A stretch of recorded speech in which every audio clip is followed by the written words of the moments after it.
Hello दोस्तों, कैसे हो? आशा करता हूँ बहुत अच्छे होंगे दोस्तों। तो दोस्तों, आज की जो क्लास होने वाली है माइक्रोटेक का जो माइक्रो कंट्रोलर होता है उसके ऊपर रहेगी क्लास दोस्तों। कि माइक्रो कंट्रोलर के अंदर इनपुट पिना होती है, कुछ पिना हमारी क्या होती हैं, इनपुट पिना होती है, डाटा रीड करती हैं। यानी कि डाटा रीड क्या करती हैं? ओवरलोड सेंसिंग हो गई, मैन सेंसिंग हो गई, चार्जिंग सेंसिंग हो गई, चार्जिंग करंट सेंसिंग हो गई, ना सॉरी, चार्जिंग सेंसिंग हो गई। ठीक है, charging current sensing, charging sensing नहीं, चार्जिंग करंट सेंसिंग हो गई। और हमारा के बैटरी सेंसिंग हो गई। ठीक है दोस्तों, तो ये कुछ पिना होती है डाटा रीड करने के लिए। तो मैं आज आपको इस तरीके से समझाऊंगा। मान लो कोई भी आपके पास इन्वर्टर आया या कोई भी इन्वर्टर हुआ, आपको देखना है कि इसमें मैन सेंसिंग यानी मैन सेंसिंग, या आपको ये देखना है कि इसमें डाटा रीड कौन कौन सी पिना कर रही हैं। ठीक है दोस्तों, अब जब आपको पता होगा ना, आप क्या करेंगे, आप माइक्रो कंट्रोलर का क्या करेंगे, नंबर क्रोम पर डालेंगे। नंबर क्रोम पर डालने के बाद में आपको क्या करना है, उसकी एनालॉग पिनें देखनी है दोस्तों। उसकी जो एनालॉग पिनें होती हैं वो डाटा रीड करती हैं। यानी कि जैसे हमारा डाटा हो गया रीड करने के लिए, जैसे आपको मैन में दिक्कत आ रही है, यानी कि मैन सेंसिंग में दिक्कत आ रही है। आपने चेक कर लिया, सब कुछ सही है। आपको क्या चेक करना है कि माइक्रो कंट्रोलर तक बोल्ट आ रहे हैं नहीं आ रहे हैं, यानी कि मैन सेंसिंग से माइक्रो कंट्रोलर तक बोल्ट आ रहे हैं या नहीं आ रहे हैं। तो आपको क्या चेक करना मैं तुम्हें अभी आगे बताऊंगा। तो दोस्तों, पहले मैं आपको समझा देता हूँ कि एनालॉग पिन होती कौन सी हैं या डाटा रीड पिन किसे कहते हैं। ठीक है दोस्तों,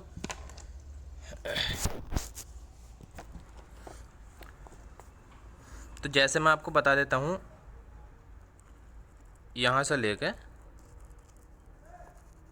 देखिए, ये तुम्हारा बी एनालॉग 3 और ये 5 नंबर तक क्या काम होता है, एनालॉग पिन है।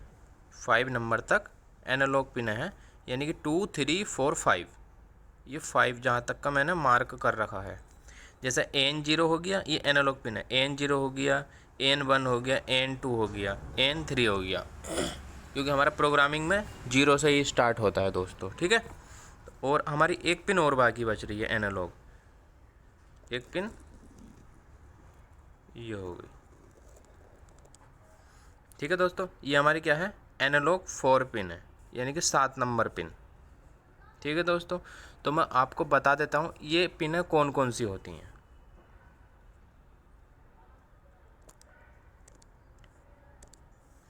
तो दोस्तों, जो हमारा 2 नंबर पिन है, इससे क्या होता है, ये जो 2 नंबर पिन है, 2 नंबर हमारा पिन से क्या होगा कि N0, ये हमारा पिन क्या है, फीडबैक के लिए है।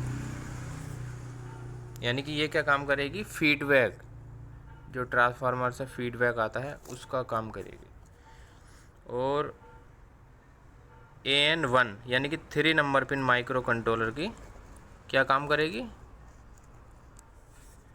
चार्जिंग सेंसिंग, ये वाली चार्जिंग सेंसिंग। ठीक है दोस्तों, आपने देख लिया। और उसके बाद में हमारे एनालॉग 2 यानी कि 4 नंबर पिन, 4 नंबर पिन का क्या काम है, मैन सेंसिंग। ये आ गई हमारी 4 नंबर पिन, मैन सेंसिंग, ये वाली, ये मैन सेंसिंग होगी पिन। ठीक है ना, वो मैन सेंसिंग की पिन आपको किस तरीके से ट्रेस करनी है, मान लो कोई भी माइक्रो कंट्रोलर हो, चाहे वो किसी भी कंपनी का इन्वर्टर क्यों ना हो, आपको मैन सेंसिंग, ये चार्जिंग सेंसिंग, ये feedback sensing, battery sensing, overload sensing किस तरीके से करनी है वो मैं आपको आगे क्लास में बताऊंगा। जब आप क्लास ले लेंगे दोस्तों, उस क्लास में मैं आपको सही तरीके से डायग्राम के माध्यम से समझाऊंगा दोस्तों। ठीक है, उसमें सब कुछ बताऊंगा किस तरीके से करना आपको काम, या किस तरीके से मैन सेंसिंग का ट्रेस करना है। अब मान लो ये मैन सेंसिंग हो गई। ठीक है दोस्तों, अब हमें क्या करना है, बैटरी सेंसिंग पिन, ये हो गई हमारी बैटरी सेंसिंग पिन,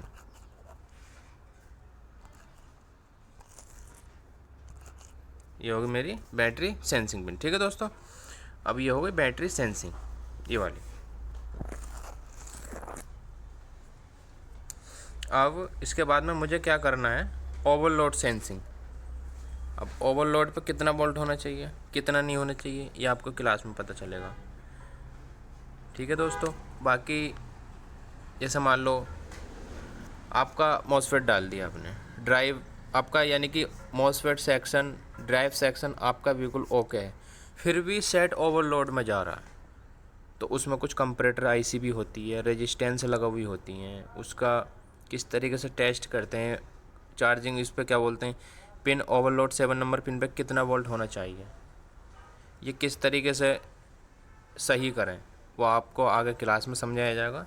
फ़िलहाल इतना ही मैं आपको इतना मैंने समझा दिया है कि एनालॉग पिन है, analogue 0, analogue 1, analogue 2, analogue 3, analogue 4 ये किस लिए होती हैं, एनालॉग 5 या 4, सॉरी 4 तक है ना, क्योंकि 8 बिट का कंट्रोलर है ये जो फ़ोन नंबर पिन है एनालॉग 4, यानी कि जो एनालॉग 4 है माइक्रो कंट्रोलर की 7 नंबर पिन है। ठीक है दोस्तों, ये हो गई, ये हमारा क्या काम करेगी, ओवरलोड सेंस करेगी। तो मैंने आपको समझा ही दिया है। ठीक है दोस्तों, बाकी मैं आपको थोड़ा सा और दिखा, जैसा कि आपने ये देख ही लिया है, ओवरव्यू दिखा रही हूँ मैं माइक्रो कंट्रोलर का। ठीक है ना, जैसे कि मान लो ये 2 नंबर पिन है, ठीक है, ये 2 नंबर ये आ गई, सही है, 2 नंबर ये आ गई, 3 नंबर पिन ये हो गई तुम्हारी, 4 नंबर पिन ये है इसकी, ठीक है, 5 नंबर पिन ये है, और 7 नंबर पिन ये है हमारी। ठीक है दोस्तों, बाकी आपको समझ में आ ही गया होगा सही तरीके से। अभी मैं आपका दूसरा माइक्रो कंट्रोलर का व्यू दिखाता हूँ, मैं इसको हटा देता हूँ। ठीक है दोस्तों,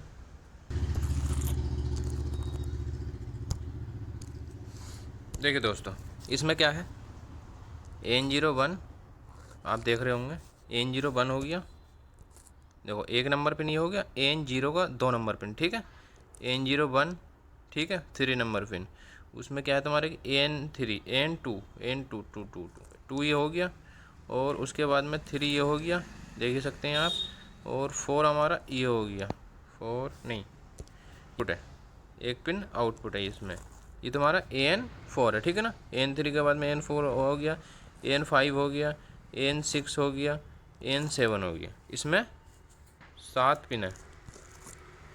इसमें 7 पिन क्या है, एनालॉग, यानी कि 7 नंबर पिन तक इसमें एनालॉग है, यानी कि 8 पिन है, सॉरी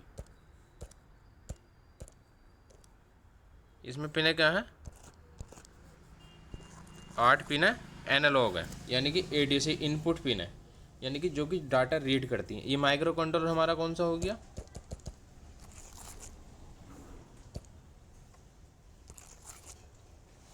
पिक माइक्रो कंट्रोलर 877 या 874, दोनों एक ही हैं, इसमें कोई डिफरेंस नहीं है। तो आपने देख लिया होगा, मैं आपको समझाऊंगा, इसका फॉल्ट दिखाऊंगा लो बैटरी का, मैं आपको फॉल्ट फाइंडिंग करके भी दिखाऊंगा लो बैटरी का, जो लो बैटरी में क्या फॉल्ट होता है। ठीक है दोस्तों, मैं आपको फॉल्ट दिखाता हूँ, क्या बोलते हैं इसका तुम्हारा कि 5 नंबर पिन, ये 5 नंबर पिन आ गई, ये आ गई, ठीक है, ये हमारी लो बैटरी सेंसिंग पिन है। अब अगर इस पिन पे बोल्ट नहीं आते हैं,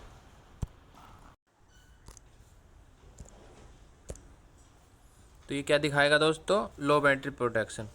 अगर इस पिन नंबर 5 पे अगर कोई वोल्टेज नहीं होता, इस वाली पिन पे अगर 5 पे अगर कोई वोल्टेज नहीं होता है, या वोल्टेज ज़्यादा होता है या नहीं होता वोल्टेज, तो क्या दिक्कत आएगी, लो बैटरी प्रोटेक्शन में जाएगा।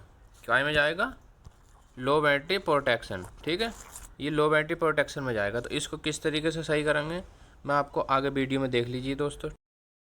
तो दोस्तों, जैसा कि आप देख ही पा रहे होंगे, मेरे पास एक इन्वर्टर है और इसमें प्रॉब्लम है कि जैसे कि मैं इसको ऑन कर रहा हूँ ना, तो ये लो बैटरी पे जा रहा है दोस्तों। तो आइए इस फॉल्ट को समझते हैं। पहले मैं आपको दिखा देता हूँ कि इन्वर्टर में 12 वोल्ट कनेक्ट है दोस्तों। तो देख लीजिए, ये आप देख ही सकते हैं 12 वोल्ट इसमें कनेक्ट मैंने कर रखा है। और जैसे ही मैं इस इन्वर्टर को ऑन करूँगा ना, तो ये क्या होगा, लो बैटरी प्रोटेक्शन में चला जाएगा। तो जैसा कि मैंने आपको क्लास में भी समझाया था पीछे, तो किस तरीके से फॉल्ट बताया था मैंने क्लास में, तो आपको मैंने सामने फॉल्ट दिखा दिया है। जैसे ही मैं इन्वर्टर को ऑन कर रहा हूँ, लो बैटरी में जा रहा है। 12 वोल्ट है, ऐसा नहीं है कि 12 वोल्ट दब रहा हो या बाद में कम हो रहा हो, ऐसा कुछ नहीं है। तो दोस्तों, अब इस फॉल्ट को हम देखते हैं कि ये फॉल्ट कहाँ से आ रहा है, कहाँ से नहीं आ रहा। जैसे कि मैंने आपसे बताया था कि पिन नंबर 5 पे वोल्टेज होना चाहिए, यानी कि 3.2 या 3.5 वोल्टेज होना चाहिए। तो आप देख ही सकते हैं, मैं आपको दिखा देता हूँ। ये मैंने पिन नंबर 5 पे यहाँ पे ये लगा रखा है। पिन नंबर 5 पे मैंने यहाँ पे वोल्टेज चेक कर रहा हूँ। मैं यहाँ पे भी कोई वोल्टेज नहीं है इसके मेन रेजिस्टेंस पे। अब बाकी एक रेजिस्टेंस जो 51 की हमारी लगी होती है, मैं यहाँ पे चेक कर रहा हूँ। इनपुट में आ रहा, इनपुट में हमारा 11 पॉइंट कुछ आ रहा, 12 वोल्ट समथिंग आ ही रहा है। आउटपुट में कुछ नहीं आ रहा, आप देख सकते हैं। मैंने आउटपुट में लगा लिया दोस्तों, आउटपुट में 0 वोल्ट है।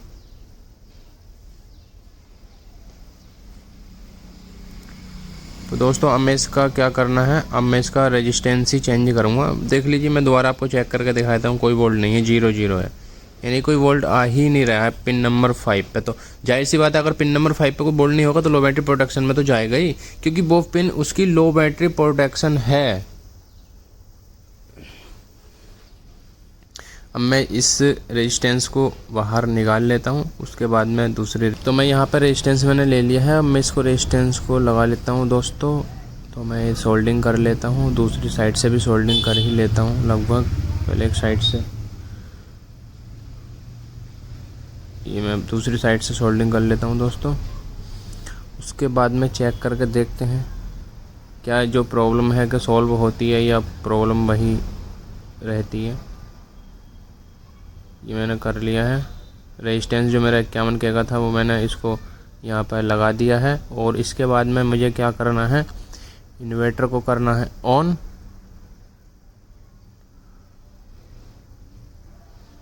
अब मैं इन्वर्टर मेरा ऑन हो गया है दोस्तों, ठीक है। अब मैं आपको पहले वोल्टेज चेक करके दिखाता हूँ पिन नंबर 5 पे।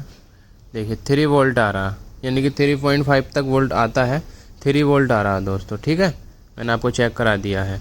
अब उसके बाद में आपको सामने से दिखा देता हूँ इन्वर्टर को। ये आप देख सकते हैं मेरा इन्वर्टर वर्किंग में है, यानी कि जो मेरा लो बैटरी प्रोटेक्शन दिखा रहा था वो प्रोटेक्शन अब नहीं दिखा रहा है। तो दोस्तों बस आज का क्लास यहीं तक था।